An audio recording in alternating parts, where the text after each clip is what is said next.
Waalaikumsalam warahmatullahi wabarakatuh. Selamat siang Sobat Pasti.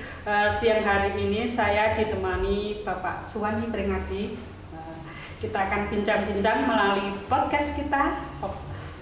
Podcast apa? Opti, obrolan pasti KPPN Klaten. Mantap.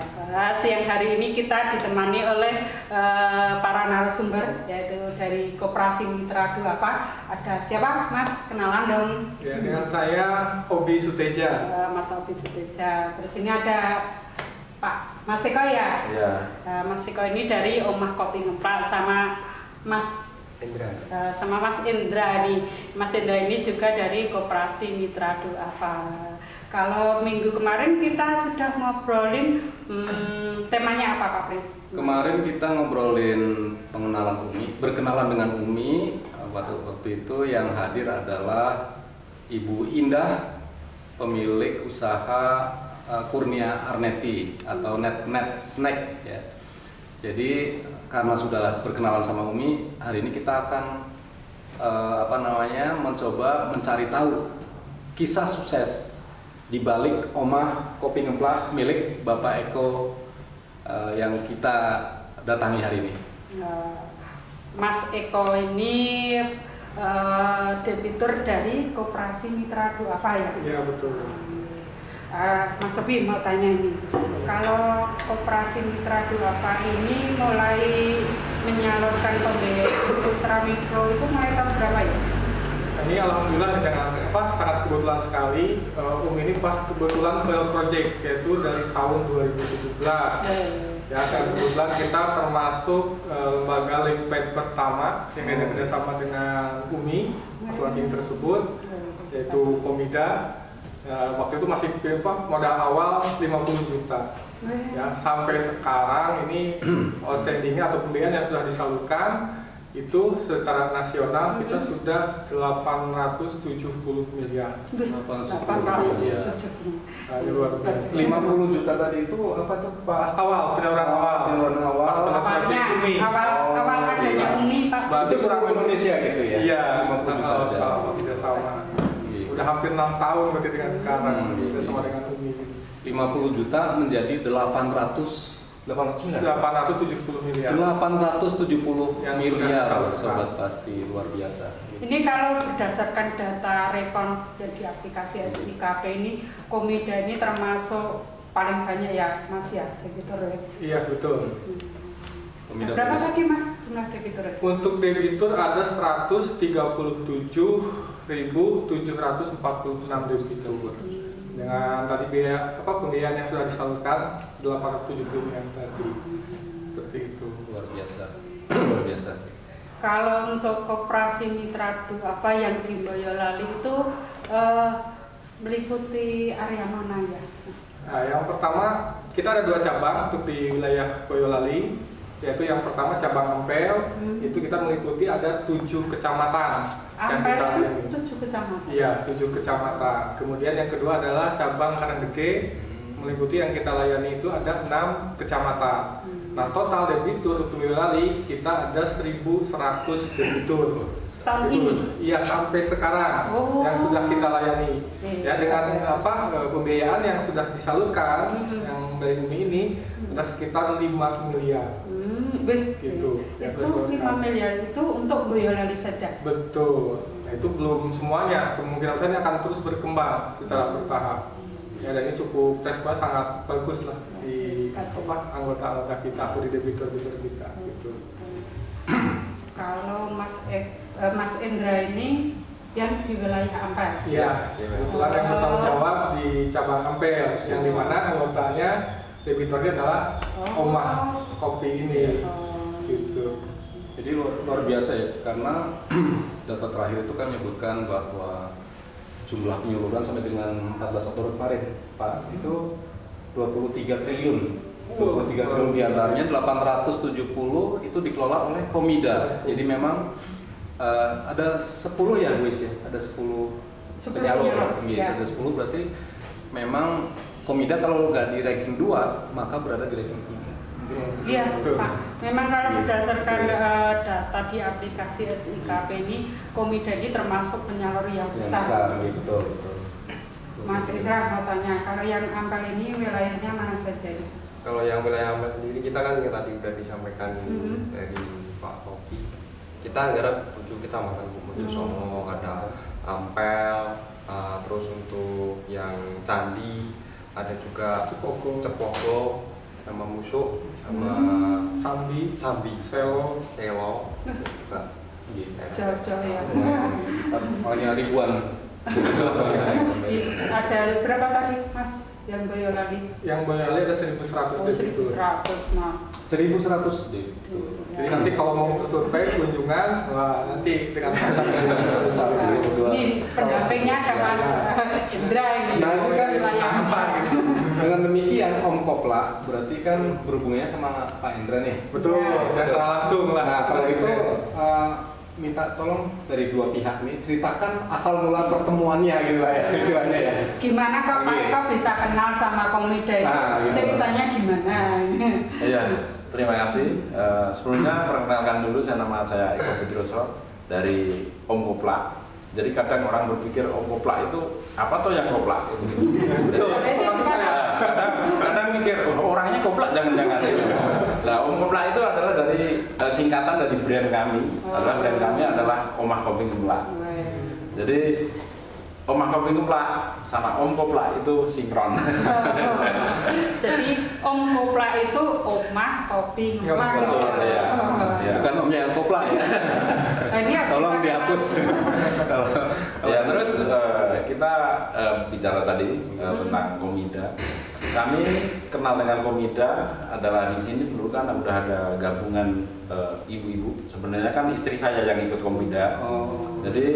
Jadi sebelumnya dari tahun 2000 kalau nggak salah 2014 itu sudah ada kelompok untuk Komida. Nah, ya. Terus jadi belum ada ini sudah kenal sama Komida. Iya. Dari kenalan ya. Udah kenal duluan. Ini kan 2017 kan ya. Kuminya 17, Komidanya sudah 2014 ya. Itu dari 2014. Tapi sebelumnya itu dari Komida apa enggak itu kita udah nggak tahu. Itu kan kelompok ibu-ibu. Jadi terus masuk ke Komida itu kalau istri saya dari tentunya Omah Kopi Kopla itu tahun 2019. Mulai bertemunya, mulai kita memanfaatkan pembiayaan NOMI itu dari 2019. Ya, berarti betul nasabah dari nol ini. Iya. Sama Mas Indra juga ini. Setianya sama Komida berarti. Nah, tapi kalau dari situ bisa kita simpulkan kemudian hadirlah Umi ya. Umi istrinya Abi. Dia jadi berkah apa ya Pak ya? Karena tambahan ternyata tambahan pembiayaan buat pengusaha seperti Pak Eko ini gitu. Jadi kita sudah dari sini kita sudah lihat ya bahwa ternyata memang UMI yang disalurkan oleh PIP itu Pusat Investasi Pemerintah itu memang ditunggu-tunggu oleh masyarakat. Mungkin seperti itu kurang lebih ya. Waktu itu yang bertugas sudah Pak Indra? Belum. Oh belum ya. Sama Mas Indra kelihatan berapa? Sama saya mulai tahun 2021. Baru kemarin ya. Baru saya datang. Berarti sebelumnya dengan Pak Tanto. Pak Tanto.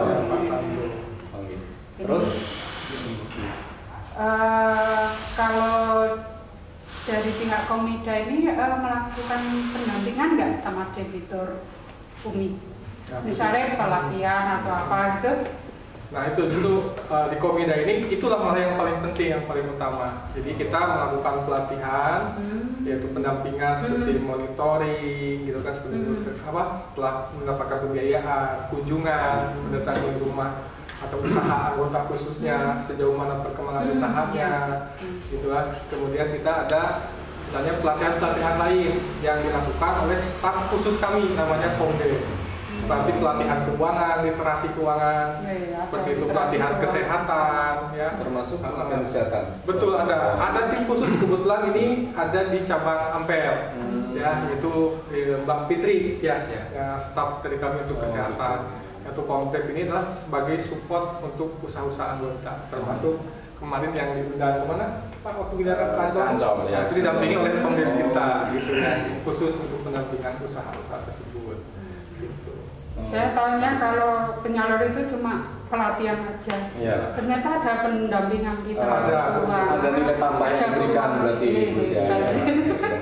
Ya Bapak apabila ada misalnya debitur yang memerlukan legalitas, contohnya salah satunya adalah NIP, kita bisa buatkan. Minggu ini pengajuan, minggu depan sudah selesai kita serahkan. Termasuk kayak label halal atau bikin label, bahkan bisa kita bantu untuk mempromosikan. Yang lebih kita ingin menyalurkan istilahnya apa ya, usaha-usaha produk-produk apa.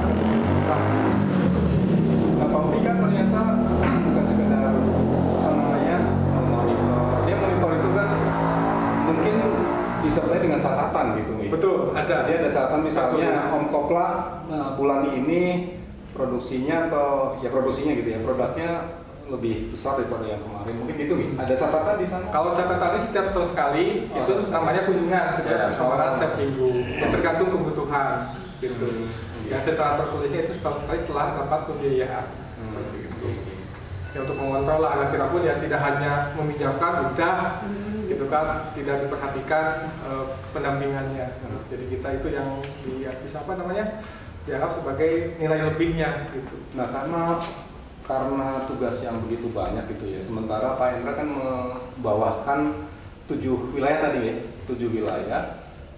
Tenaga yang diterjunkan itu berapa orang setiap harinya? Setiap harinya kalau untuk tenaga sendiri untuk teman-teman kita yang ada di cabang ini ada 16 orang. Karena 7 kecamatan ya. Itu yang di lapangan. Itu yang di lapangan atau yang di lapangan saja yang operasional. Yang di kantor itu ada 4. Oh gitu. Jadi 5 termasuk saya. Oh gitu. Ya, cukup lah ya Pak Hendra. Kemudian kesan Pak Eko setelah bergabung atau mendapatkan pembiayaan dari UMI itu seperti apa? Apakah memang membantu atau kurang membantu gitu ya? Terus lah. Sebelumnya tadi saya sudah cerita. Jadi dari tahun kita bergabung dengan Komida itu dari tahun 2019. Mulai awal dari kami pinjam itu adalah 3 juta. Dan pada waktu dari tahun 2018 itu kita kan belum memiliki alat Pak. Jadi grinder aja masih manual. Pakai grinder yang apa itu? Daging gitu. Itu sampai 2019. Baru 2019 kita ada biaya dari Komida. Kami pinjam 3 juta dan untuk saya belikan alat. Dan sekarang alatnya ya ini sekarang udah banyak sekali. 3 juta kali banyak sekali. Itu asetnya Pak Eko ya, sobat pasti. Sekarang udah pinjaman ke berapa sekarang? Sekarang udah pinjaman ke sampai 6 juta. 6 juta. Ya, baru bulan kemarin kayaknya. Baru bulan kemarin. Ya. Alhamdulillah tambah banyak lagi. Itu untuk petani. Oh. Ya, jadi kita membeli green bean dari petani. Kita pasok. Jadi kita stok. Kalau tahun-tahun kemarin kita kan nggak berani stok karena dananya nggak ada. Nah ini kemarin biaya dari Uni itu ada 6 juta kita untuk stok kopi. Stop di situ Pak Eko. Ya. Green bean, berarti kan biji yang masih hijau gitu ya? Ya. Apa sebelum matang bisa dipetik juga gitu? Enggak, green bean itu biji yang sudah dikupas. Oh yang dari kupas pengertiannya ya, bukan masih hijau gitu ya? Bukan. Siap. Nah, ini kalau mau tanya, kalau Rumah Kopi Ngemplak ini pemasarannya sampai mana saja?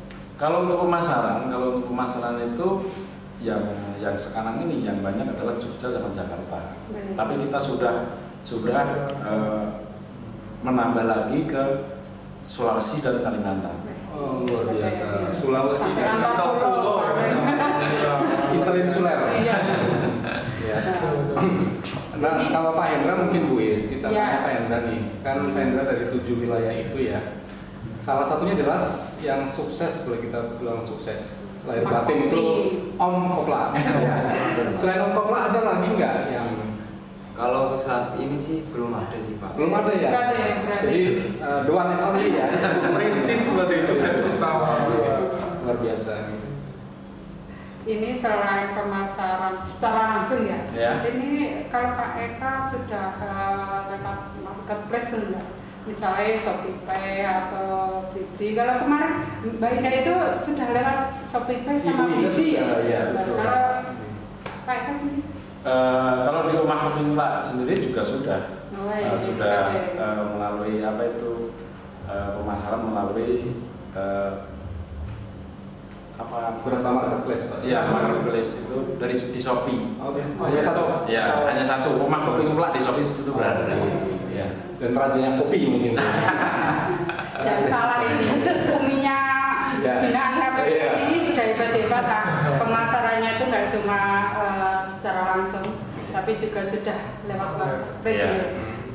Itu betul Bu. Jadi yang lalu itu ketika kawan-kawan dari kantor pusat hadir di KPPN Klaten, saya sendiri secara pribadi agak terkejut karena kenapa orang Jakarta lebih tahu daripada orang Klaten. Nah, kami sendiri belum tahu gitu Pak Eko. Jadi dari situ kemudian kami baca-baca nih, ternyata ada sejarahnya gitu ya. Ini ada foto di sini sang penanam pertama kata Pak Eko gitu. Penanam pertama dan ternyata Boyolali memiliki kopi khas sendiri gitu ya, Boyolali. Nah, Pak Eko yang menjadi concern kami itu kan ternyata Om Kopla ini telah mengembangkan ekonomi masyarakat sekitar. Gitu ya. Bisa diceritakan sedikit Pak Eko tentang itu? Ya, Rumah Kopi Mbak, terutama saya pribadi itu membina beberapa kelompok tani dan satu kelompok itu ada 30 orang. Dan saya sekarang membina 2 kelompok. Berarti 60 orang. Ya, 60-an orang. Jadi untuk ya itu loh Pak, kita selalu edukasi gimana caranya petani itu yang biasanya petik kopi dijemur lalu jualnya ke pasar, sekarang kita bisa tampung. Dan nilai tambahnya juga kembali lagi ke masyarakat. Luar biasa. 60 orang. Soalnya ini Pak Firman, kemarin waktu acara G20 itu kan kebetulan saya ketemu Mbak Inang ya.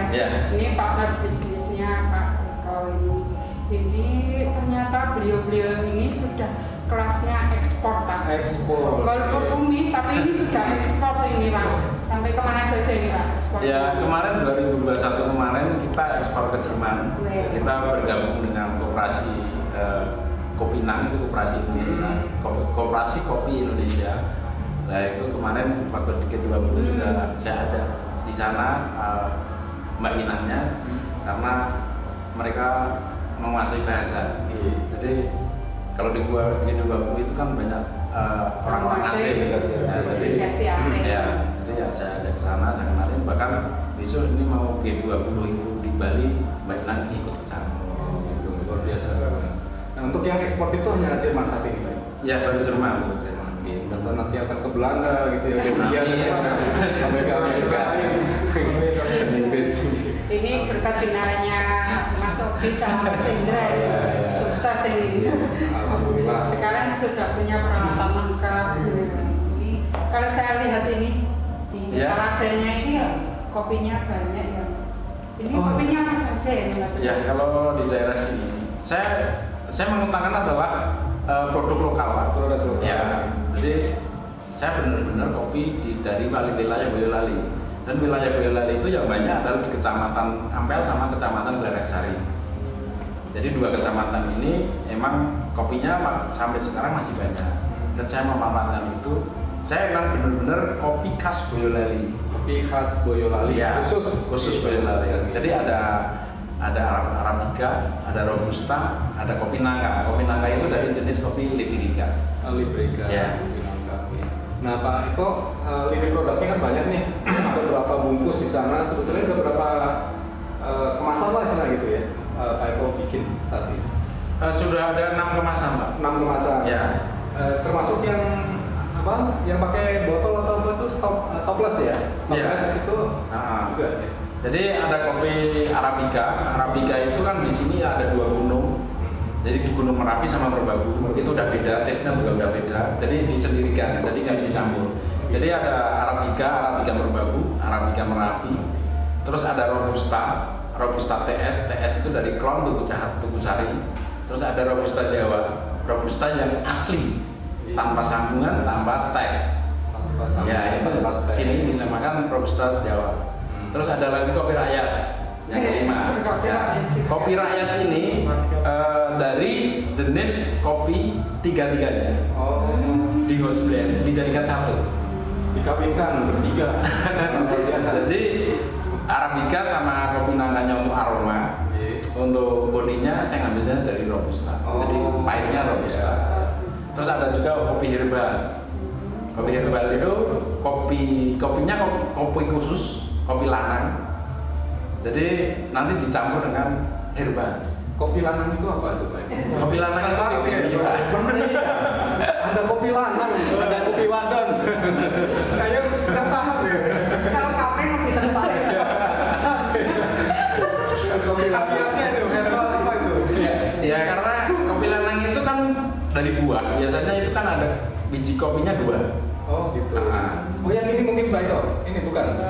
Ini kalau ini yang biji 2, isinya 2. Jadi satu buah itu bijinya ada 2. Ada 2 biji. Nah kalau yang kopi lanang itu satu buah bijinya cuma 1. Oh. Ya, karena sendiri ini. Ya. Maka disebut kopi lanang. Nggak berpasangan. Dan itu nutrisinya tentunya 1 sama 2 kan nutrisinya lebih bagus, lebih banyak yang 1. Kopi lanang. Sobat pasti ada kopi lanang, ada kopi wedok ya, jangan lupa ya. Ini kalau dari wilayah Ampel sendiri paling banyak itu debiturnya mana saja Mas Indra? Paling banyak debiturnya untuk wilayah Pemuda Ampel? Kalau untuk wilayah Pemuda Ampel sendiri sih untuk saat ini ya Boyolali itu. Kecamatan Boyolali. Kabupaten.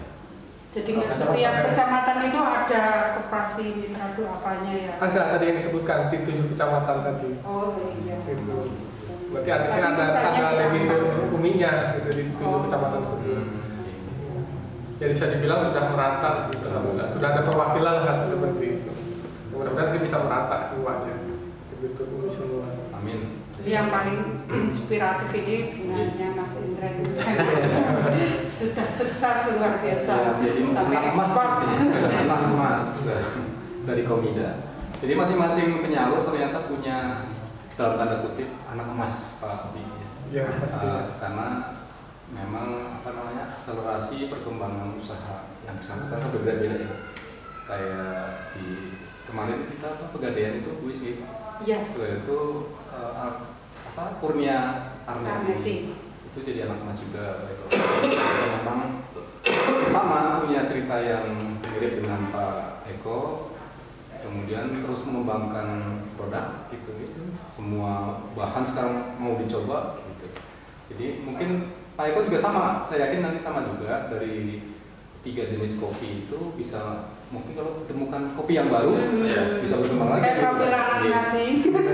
Karena kalau usaha itu tidak lepas dari inovasi. Iya, memang itu yang ditemukan sekali itu berkreasi gitu. Betul, inovatif yang diperlukan untuk membangun usaha. Pak Eko, ini selain bisnis kopi, kalau saya lihat di status WA-nya Pak Eko ini, Pak Eko ini super sibuk ini. Ini kegiatannya apa aja ya Pak? Selain bisnis kopi ini? Ya, karena saya aktif untuk mengikuti event-event dulu. Jadi misalnya sampai ke luar Jawa itu kan bisa memperkenalkan kopi produk kami di sana gitu loh. Jadi manfaatnya itu sih sebenarnya. Jadi kegiatannya itu jadi sering sekali pasti apalagi bulan-bulan ini. Bulan ini itu sangat padat sekali karena emang UMKM itu kan sering gencar-gencar ya, betul. Ya. Jadi ikut acara expo. Iya, betul. Menjadi narasumber juga kan Pak Eko ya?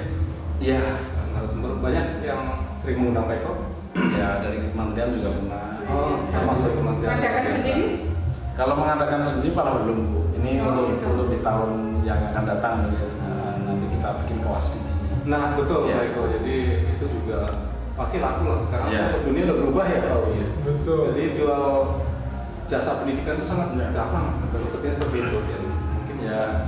Pinginnya gini Pak, jadi anak-anak muda sekarang itu habis sekolah kan nggak harus kerja di pabrik, kerja di mana gitu. Oh iya, kalau kita mempunyai bakat, kita mempunyai keterampilan, itu kan lebih gampang, lebih mudah mereka untuk mencari pekerjaan. Sangat mulia, Ya, sangat mulia. Ya kita dukung lah 100% langkah Bapak dalam hal ini ya. Sebab pasti ini kita mau tanya harapan dari Mas Obi, Mas Indra sama Pak Eko ini dengan adanya Umi apa ini? Mungkin bisa mulai dari Mas Indra. Dengan adanya pembiayaan Pramiko ini nanti misalnya pengennya ke depan pakannya ditambah gimana? Mungkin kalau dari saya ya karena kita kan udah kerjasama hampir 5 tahun ya Bu. 6 tahun malah. 6 tahun malah ya harapan saya sih nggak cuma fokus dari ekonomi saja, tapi gitu. mungkin yang lainnya yang pendidikan mungkin ataupun kesehatan seperti itu. Jadi melebar ya Pak Indra ya. Bukan cuma bantuan Dari sisi ekonomi ya, aja. Kalau Pak Eko? Kalau saya lebih ke modal. Oh, gitu. Iya karena bio ini kan sudah mulai ke ekspor gitu. Jadi yang besar. Jadi kalau untuk menyerap kopi binaan saya aja yang 60 orang itu, saya harus membutuhkan biaya paling tidak 200-an juta. Nah, makanya gimana caranya petani makmur, tapi di atasnya yang kita produksi kita bareng-bareng. Jadi kalau kita sukses bareng. Jadi kita selalu kayak gitu dan kita harus menyerap karena kita udah edukasi, kita edukasi ke petani kayak gitu. Kalau kita nggak nampung, cuman nanti mereka dijual ke pasar lagi, kan kembali lagi kepercayaan petani itu nggak ada sama gitu. Nah itu yang intinya kalau saya sama Komida ya itu mudah kalau saya mudah-mudahan. Pak Obi, sebelum saya tanya harapan nih, sebelum Pak Obi cerita harapan ini kan namanya berhubungan dengan debitur pasti ada macet lah ya. Betul. Bisa ceritakan pengalaman tentang itu nggak, terus nanti disambut harapan Pak Obi seperti apa? Baik, nah untuk pengalaman tentunya kita udah ngalamin semua ya, yaitu pada saat COVID kemarin 2 tahun kita sudah lalui, itu tantangan yang sangat besar sekali. Tentunya kalau dikatakan ada nggak yang macet dari debitur Umi, tidak hanya debitur Umi, bahkan ya anggota komunitas pun banyak itu aja. Nah, tentunya COVID, selama COVID betul. Nah, apa yang harus dilakukan oleh Komida? Tentunya kita pun ya pasti memiliki nilai kepedulian terhadap debitur dan juga anggota Komida. Apa yang dilakukan? Itu yang pertama melakukan RE atau rescheduling. Artinya perubahan jangka waktu sesuai dengan kemampuan. Contohnya angsuran tadi harus 200.000 per minggu menjadi 100.000. Bahkan bisa fleksibel sesuai dengan keinginannya. Memperpanjang tenor ya. Tenor untuk memeringankan angsuran. Nah yang kedua ini juga bisa dilakukan penundaan. Stop setor dulu dengan jangka waktu tertentu. Contohnya misal selama 1 bulan atau maksimal 3 bulan. Dan itu dilakukan terus-menerus oleh Komida. Dalam satu pinjaman 1 kali. Satu kali. Itu sampai kita motivasi itu kita kembalikan. Sesuai dengan kesepakatan, Mas saya mah tidak perlu 3 bulan Pak, hanya sebulan saja butuh waktu untuk persiapkan agar bisa mulai lagi usaha. Saya cukupkan langsung selama 1 bulan. Jadi kalau mingguan hanya 4 kali berarti kan. Jadi kesepakatan antara Komida sama debitur. Kapan kira-kira debitur bisa mulai melakukan pelaksanaan lagi gitu ya? Ya bahkan tindak lanjutnya berikutnya misalkan butuh tambahan modal lagi. Nah kita ada yang namanya top up reguler. Bisa. Misalkan ini pas saya mau usaha lagi kok modal nggak ada, gimana mau ngangsur? Saya butuh modal lagi sekitar 1 juta. Sekarang sisa hutangnya tinggal 2 juta, berarti kita top up menjadi 3 juta. Gitu. Jadi berarti dia terima 1 juta. Jadi nggak usah nunggu lunas. Betul. Nah, kita udah fleksibel, alhamdulillah gitu kan. Ya demi apa? Demi debitur kita juga. Nah selama itu kan informasi yang kami peroleh juga Pak Obi, jadi banyak desa-desa yang jatuh miskin. Betul. Selama COVID. Ya. Jadi di Klaten sendiri pemerintah setempat mengatakan ada sekian desa yang jatuh ke kemiskinan ekstrim karena rata-rata penduduknya di PHK, saya gitu ya. Nah kalau misalnya ada nih debitur yang tiba-tiba di PHK sehingga dia nggak bisa melunasi sampai kapanpun sebelum beliau punya penghasilan tetap, itu seperti apa tindakannya Pak Umi kalau di Komida? Nah untuk kondisi itu yang benar-benar seperti itu kita belum pernah ada sih. Rata-rata masih bisa diupayakan untuk dimotivasi biar bisa usaha kembali. Selama di wilayah Boyolali, debitur Umi maupun anggota Komida belum ada yang sampai seperti itu. Istilahnya kan nggak mungkin kalau istilahnya dia mau makan dari mana itu kan istilahnya. Ataupun kecil-kecil yang membeli nggak bisa angka 10.000 pun ya itu kita terima. Nanti bisa kita perlukan perubahan seperti itu. Nah kemudian terkait pandemi itu kan banyak yang saudara-saudara kita meninggal karena pandemi. Dalam hal debitur misalnya meninggal, otomatis tidak punya, anggaplah tidak punya ahli waris dan sebagainya yang bisa melunasi. Seperti apa tindakannya nanti? Nah untuk di Komida sendiri atau bisa juga kita memang sama atau di Komida baik debitur Umi pun ya apabila ada salah satu anggota meninggal dunia atau suaminya yang meninggal dunia, kalau anggota yang meninggal dunia hutangnya kita lunaskan berapapun sisanya dihapus, betul, tidak akan menagih tidak akan menagih keluarga yang masih hidup ke anaknya, bahkan semua sisa tabungannya kita kembalikan ke ahli waris dan diberikan sumbangan. Masih dapat sumbangan juga. Tapi jangan diaminkan ya. Nah kalau suami anggotanya yang meninggal ini kita juga lunaskan. Namun hanya 50% dari sisa pinjamannya, sama akan diberi sumbangan sama besarnya. Bagus banget ya Luis ya, jadi mulia lah ya yang dilakukan Komida untuk meringankan beban kemanusiaan ya. Dan sebenarnya mohon maaf kalau kita pinjam ke perbankan, tetap mau siapa meninggal yang minjam harus ditagih ke ahli waris. Bahkan sampai rumahnya habis gitu kan. Kecuali dia solusikan mungkin. Betul, beda lagi. Komida ada kalau di Komida masih dapat sumbangan lagi. Sudah dinyatakan lunas, dapat sumbangan. Jangan diaminkan. Kenapa jangan berubah ya? Itu ya. Harapan Pak Bobi. Nah harapan sudah yang disampaikan, yang selama ini kita bekerjasamakan dalam 6 tahun tersebut. Ya, dari Umi sendiri kan sementara baru hanya di bidang ekonomi. Ya tadi mudah-mudahan bisa juga tidak hanya memberikan ekonomi yang kuat, yang bagus, tapi kita pikirkan juga dalam kesehatannya. Itu juga merupakan penunjang juga. Itu di mana ekonomi yang kuat, ya debiturnya sehat, dan juga di bidang pendidikannya juga cerdas. Ya siapa tahu nanti menjadi contoh, kalau udah cerdas kan bisa go internasional. Betul. Ke Jerman. Kalau perlu Pak Eko berarti belajar lagi bahasa Inggris.